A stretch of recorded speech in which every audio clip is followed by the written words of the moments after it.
Brian and Kenzie in the morning. And Chicago's alternative all day. Q101. Kenzie's Krimes. Milwaukee police found body parts in a North Side apartment. Not because I was angry with them, not because I hated them, but because I wanted to keep them with me. Believe me, if I started murdering people, there'd be none of you left.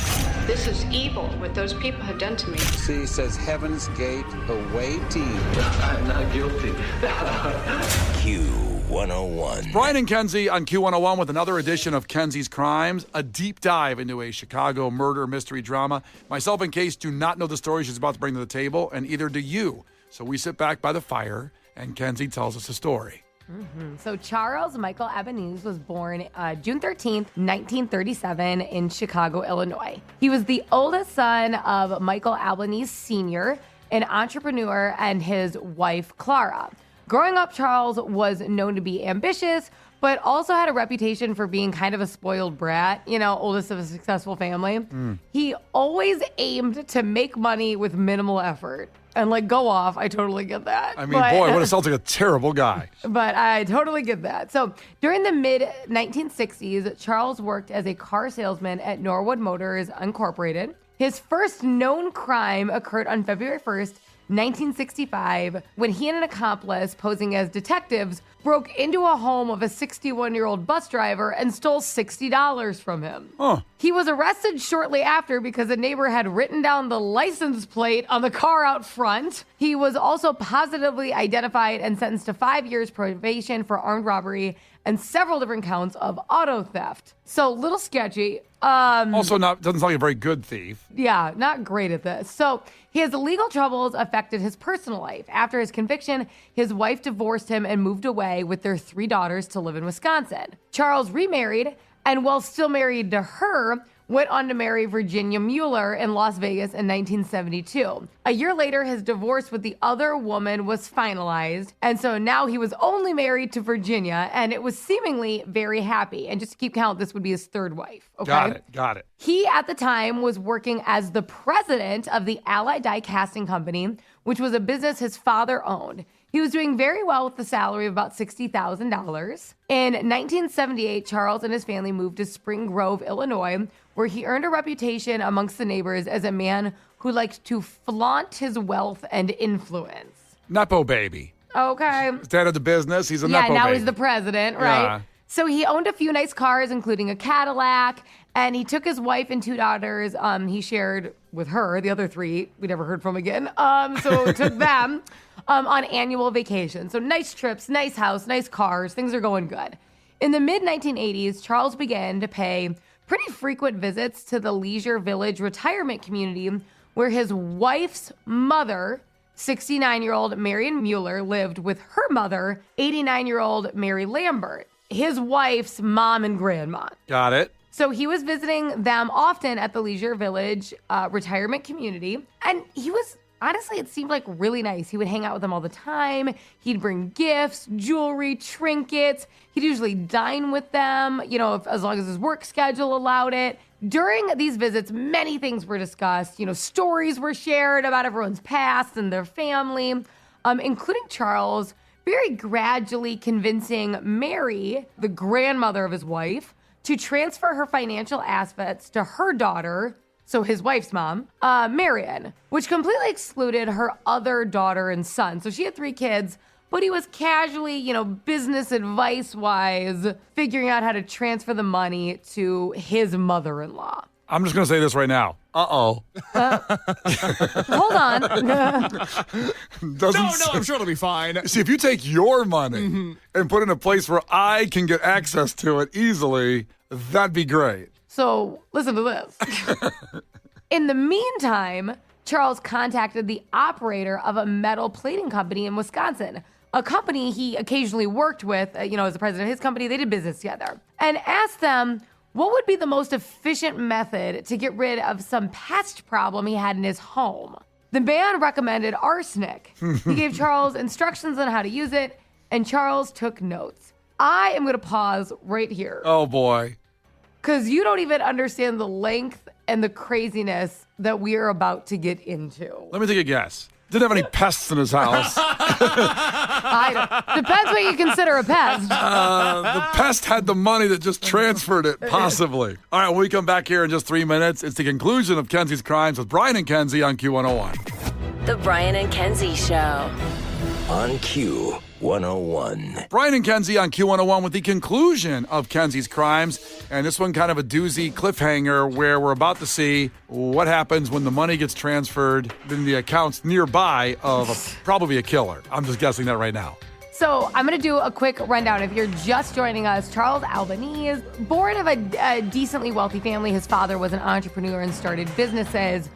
He liked to get a lot of money without working hard. Not here to judge that. Okay. Cool. Now, he had committed a bunch of petty crimes, like robbed a house and things like that. And on his third wife, things seemed to be going a lot better. He was the president of his father's company. And he started visiting his mother-in-law and I guess grandmother-in-law, so his wife's mother and grandmother, in their, retirement home. And during that time, convinced the grandma to really transfer all of her assets to her one daughter instead of both of her daughters and son. He also called a company he worked with and figured out how to take care of some nasty pests with arsenic. So, upon receiving the arsenic with instructions on how to use it, he administered small doses of poison to Marion Mueller in her food over the course of several months. Oh. Marion, unfortunately, passed away August 6th, 1980. Marion had suffered from violent vomiting, amongst other horrible things, and she was rushed to the McHenry Hospital, and she died that same day. Wow. Her cause of death was listed as a heart attack. 12 days later, her mother, Mary Lambert, was taken by a similar illness and rushed to St. Therese Hospital and died. The cause of death was listed as natural causes since she was 89 years old. Mm-hmm. The sudden death of these women sparked fear in locals, as well as rumors that the village's food and water supply may be contaminated. The Lake County Health Department launched a full-scale investigation in the sewage systems as well as in the restaurants, but all the tests came back negative. Everything was fine. Mary and Marion's estates, which had an estimated sum of about $150,000, were all transferred to Charles' wife, Virginia, who had just now lost her mom and grandma in a span of less than 2 weeks. So very tragic. Not long after this tragedy, Charles attended a meeting with his father on September 4th, 1980. An argument broke out, and Michael Sr., his father, said he didn't want Charles at the company anymore. Ooh. A few days later, his father softened a little bit and simply demoted him to a less powerful position, but he could still work within the company. Because remember, he was president, so no longer that. Charles was really grateful for his father's change of heart, and he began bringing in homemade cookies to his dad at work. Oh, no. Oh, no. I know where this is going. No, you don't. Hold on. He also brought in some snacks for his younger brother. What? 4 days after he started this kind gesture, Michael Jr., his brother, had to be hospitalized. And in the following months, both his brother and father were hospitalized on several occasions due to a violent illness. Shocking. On May 16th, 1981, his father passed away. Oh, man. Upon his father's death, Charles inherited $267,373, like in the estate's worth. To quote Spicoli, righteous bucks. Okay. Now that you've seen Fast Times at Ridgemont High case. Now, along with that, he also took control over the family business, which just a few months before, he was demoted out of a position of power for abuse of power, which we'll get into in a minute. However, during the autopsy on his father, Michael Sr., the McHenry County coroner found traces of arsenic in his blood. He contacted the coroner of Mary and Marion's death after realizing they also had connections to Charles Albanese. Virginia granted permission, this is Charles' wife, and this is her mother and grandmother again. Virginia granted permission to have her relatives' bodies exhumed. Both autopsies revealed large amounts of arsenic. Mm-hmm.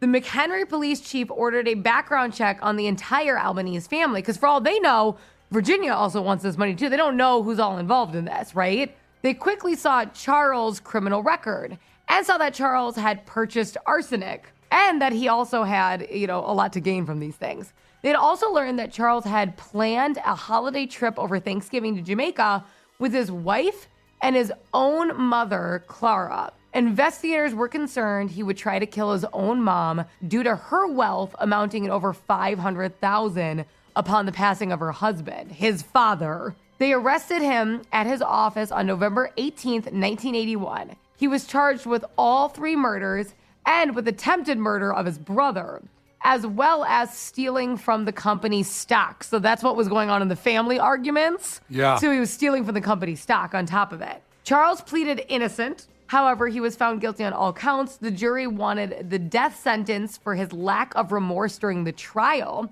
On September 20th, 1995, he was executed via lethal injection at the Statesville Correctional Center. He maintained his innocence the whole time. And for his last meal, he requested prime rib, a baked potato, coffee, Coca-Cola, and pistachio ice cream. And he did receive it, which I found very odd. He did not receive it or did? He did. That's a good meal. Hey, man, it's good taste. I'm surprised no cookies in there. No good. Kenzie's Crimes. Milwaukee police found body parts in a north side apartment. Not because I was angry with them, not because I hated them, but because I wanted to keep them with me. Believe me, if I started murdering people, there'd be none of you left. This is evil, what those people have done to me. See, says Heaven's Gate away team. I'm not guilty.